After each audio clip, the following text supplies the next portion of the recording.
ነገሮች ያስፈልጋታል። አንደኛ ሰላም፣ ሁለተኛ ልማት፣ ሶስተኛ የባህር በር።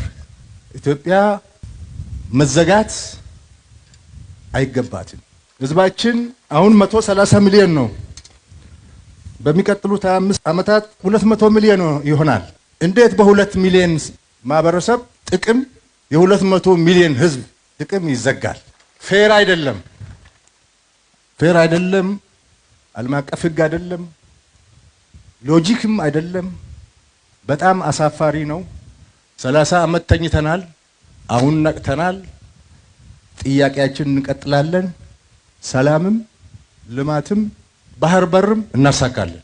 ባህር በር ላይ እንድንወጣ ያደረጉን ጠላቶች ለ60 ዓመት ለ70 ዓመት የሰሩ ጠላቶች አሁንም ስራቸውን ቀጥለዋል። ከባህር በር እንድንወጣ ያደረጉን እነሱ ናቸው። እኛ ተሳስተን ተባብረን ሊሆን ይችላል።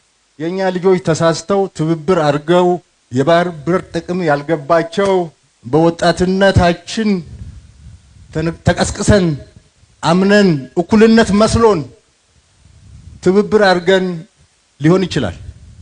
ዋነኛው የአጀንዳ ባለቤት ኢትዮጵያን የባህር በር የማሳጣት አጀንዳ ባለቤት ግን ታሪካዊ ጠላት ነው። አሁንም ቀጥሎበታል። መከላከያ ሰራዊታችን እናጠናክራለን፣ ልማታችን እናፋጥናለን፣ ባህር በር እናገኛለን።